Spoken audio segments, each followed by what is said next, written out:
Hey everybody, welcome to Crack Pack Tuesday, number 134 on the Mana Leak. I'm John, as always, and we've got ourselves another pack of Unstable here. We're going to crack this pack open, see what's in it, and see what we would take. Pack one, pick one, if this was a draft, which it should usually be when you're opening Unstable Crack-A-Packs.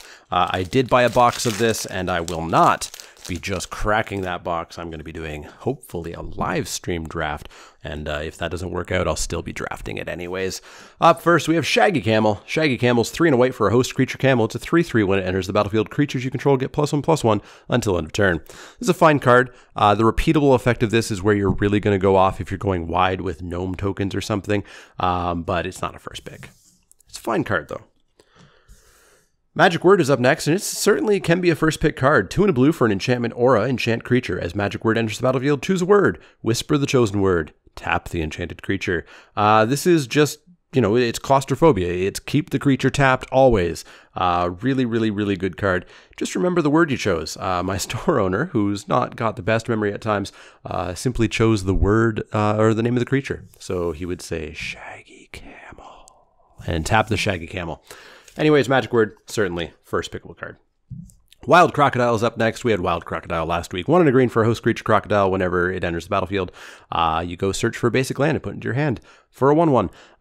Great fixing if you're really trying to splash, if you're trying to get really wacky, if you're trying to play Urza, this is the card you want. And then preferably you want to attach something to it, perhaps a Serpentine Crocodile, so that landfall, go and get a land. Real good, not a first pick. Goes up in value, though, the second you know you want to splash. Just Desserts is up next. Just Desserts is 1 and a red for an instant.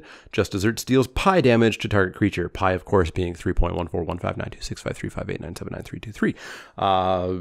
And there's a couple more numbers after that. Yeah, Just Desserts is great. It's Lightning Strike, except it doesn't hit player. Totally fine. Totally first pickable. Solid removal in this set. The creatures aren't that big until they get augmented, and then boy, do they ever have big butts. Up next is Subcontract. Subcontract is a single black mana for a sorcery. A person outside the game looks at target opponent's hand and chooses a non-land card from that player. From it, that player discards that card. You better hope that you know who you're asking. And even if you know who you're asking and trust who you're asking, those are the people who are going to stab you in the back hardest. So yeah, it's a single mana for a non-opponent's choice of discard, which is fine. Like, I would play Subcontract if I was looking for fillers. This is the kind of card where you took a bunch of contraptions and you're like, I need a 23rd card, so I'll play Subcontract, but it's nowhere near a first pick. Bumbling Pangolin is up next. Bumbling Pangolin is 3 and a red for a 2/2 host creature beast. When it enters the battlefield, you may destroy target artifact. Probably a bit more of a sideboard card. There are a lot more artifacts in this set, obviously, because people are playing contraptions. You know, the order of the widget contraptions are often making things into artifacts. It's certainly a sideboard card. If you're really desperate for host creatures, you can main deck it, but it's not exactly the best. So Pangolin, sorry, not a first pick. Beast in Show. We got this variant. There's various different arts and flavor text for Beast in Show. 4 green for a 6/4 with trample. That's it. It's very straightforward. It's very simple. It's a black bordered card that is not black bordered because it has cool alternate art and alternate flavor text. Not a first pick. If you're desperate for a filler, there you go. Another variant card, we got Enraged Kill Bot. There are various kill bots with different names, but they're all 2/1s for 2. It's an artifact creature kill bot. That's about it. If you need an artifact creature, if you need a creature, if you need a 2-drop, here you go. If you happen to have Mary O'Kill, who can exchange herself for a kill bot, then it obviously goes up in value, but it's nowhere near a first pick. Another variant card, we got a Garbage Elemental. There are, I believe, 3, 4, 5, 6, I can't remember, various Garbage Elementals. They're all 4 and a red for a creature elemental at uncommon, and that's where it ends. This one is a 4/3 that has Unleash, meaning that when it enters the battlefield, you can put a +1/+1 counter on it, and if it has a +1/+1 counter, it can't block. So it's a 4/3 that can block, or it's a 5/4 that can't block. As well, each creature you control with any kind of counter on it has Art Menace. They can't be blocked except by creatures with 2 or more visible figures in their art. So, you know, Enraged Kill Bot doesn't appear to have a second figure in it. So Garbage Elemental can't be blocked by that.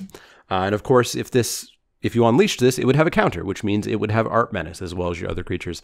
Yeah, this seems fine. 5/4 sort of frequently menace for 5 seems totally fine for me. Plus being able to apply that to anything else that has any type of counter is pretty good. Garbage Elemental, honestly, seeming like a decent first pick here. At least this one is. Our next uncommon is Cog Mentor. Cog Mentor is a single generic mana for an artifact creature Gnome Rigger. At uncommon, it's a 1/1. It has flying for 4. You can reassemble target contraption you control, meaning you move it onto another one of your sprockets. So the caveat, the trick, the thing to do here is to have 4 mana and just move a contraption that you really want to trigger every single turn to the upcoming sprocket. Definitely a great mana sink, definitely something you could do there, but you pick this up real late once you have every other piece of that plan. Our final uncommon is Ninja. It's an augment. So it's a creature ninja, and then it attaches to something else. It gives +1/+0, so it's not the best in the power toughness boosting. You augment for 2 and a black, which is decent. There are some very expensive augments out there, and this is one of the cheaper ones. And you may activate Ninja's augment ability anytime you could cast an instant, so it has flash. And it becomes whenever this creature deals combat damage to a player, do the effect. So you're hopefully going to get at least 1 trigger off of this. So for example, say your Wild Crocodile is coming in, you can then flash in Ninja, turn it into a Ninja Crocodile, and your opponent who thought they were just going to take 1 damage actually takes 2 damage and lets you go and get a land. There's certainly better things to attach this to than Wild Crocodile, but it seems like a totally fine augment card. The augment cards are tricky. I have found myself picking them up and then just not having enough host creatures. So you got to be very careful with your augment host kind of pick order there and pick amounts. That being said, I don't think this is quite powerful enough compared to the Garbage Elemental Just Desserts or Magic Word, so I don't think we're going to keep it in frame. Skipping our rare and going to our contraptions, we have Boomflinger. Boomflinger is an artifact contraption. It's a Goblin Explosioneers one. Whenever you crank Boomflinger, roll 2 6-sided dice. Boomflinger deals damage to target player equal to the difference between those results. This is fine. This is a fine value contraption where you may get 5 damage out of this. You may get 0 damage out of it, and that would be kind of sucky, but you'll get generally something out of this. And it really sort of shows exactly how contraptions work. They're outside of your deck. They don't really count as a draft pick for your deck. You're not, you're not spending any sort of deck resources on playing this card. And if you draw it and it doesn't do damage the first time, oh well, but it's going to come back around and you're just going to get value out of it. I would always play Boomflinger. I would never first pick it though. I would wait for probably almost the wheel for Boomflinger, I think.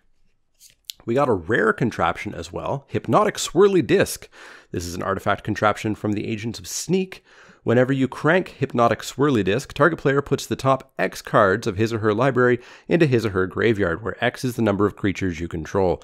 There's definitely a mill deck in this. The Numbing Jellyfish host creature is obnoxious when it comes to milling, and when it becomes repeatable, oh boy, you may get milled out, and Hypnotic Swirly Disc will certainly help with that. I would actually consider first picking Hypnotic Swirly Disc and just going deep on the mill plan. Our rare is Insight. It is X blue for a sorcery. Assemble X contraptions. Not a huge fan of this. I'd have to play it to get a really big feel of it. Contraptions are definitely powerful, and assembling multiple on a single turn is also very powerful. Having to pay a whole bunch of mana to do it and not getting something on the board definitely worries me somewhat. I could obviously first pick this if I wanted to have some fun, and when I get my cube going, which I'm 100% cubing this set, and then perhaps we can have infinite unstable drafts for perpetuity forever on live stream. At that point, maybe I'd give this a try. But in a store with some prizes on the line, even though the prizes are never that big for unstable, but I still want to win. I don't think I would do Insight, but if you've played with it, let me know. Let me know your experiences with this card, because I haven't seen it played just yet. It's something that I would certainly try in Cube, though. I think, for me, the pick is really between... Boy, It's definitely between Hypnotic Swirly Disc as the super fun one, the super going deep, super weird thing. And I think it might be... Boy, I'm honestly not sure. Let me know what you guys think. My fun pick is Hypnotic Swirly Disc, so we'll go with that. Beyond that, I'm not sure if I'd prefer Just Desserts, Magic Word, or Garbage Elemental. So let me know in the comments down below what you would take for your serious pick as well as your fun pick. My fun pick is 100% the Hypnotic Swirly Disc. Just as a finish up, we got a mountain, lovely, lovely mountain, and we got a foil vampire, which has a full art vampire on the back. Love these tokens, loving them. I love that I have a box and I'm going to have 36 of these tokens and 36 of these lands. Super excited for that. Let me know in the comments down below everything you want to let me know about Unstable. I'm having so much fun with this. I can't wait to get my cube going. I can't wait to do a live stream draft of this. It's so much fun. Go out and draft it, guys. Go out and draft it. As always, if you have any questions, comments, or suggestions, you can find me on Twitter at The Mana Leak. That's L-E-E-K, like the vegetable, not the card. You can also find me at facebook.com/TheManaLeak, twitch.tv/TheManaLeak, and patreon.com/TheManaLeak. If you like the content, click that thumbs up button. Click subscribe if you haven't already and you want to see more. And if you do have questions, comments, or suggestions, let me know. Otherwise, see you all next time.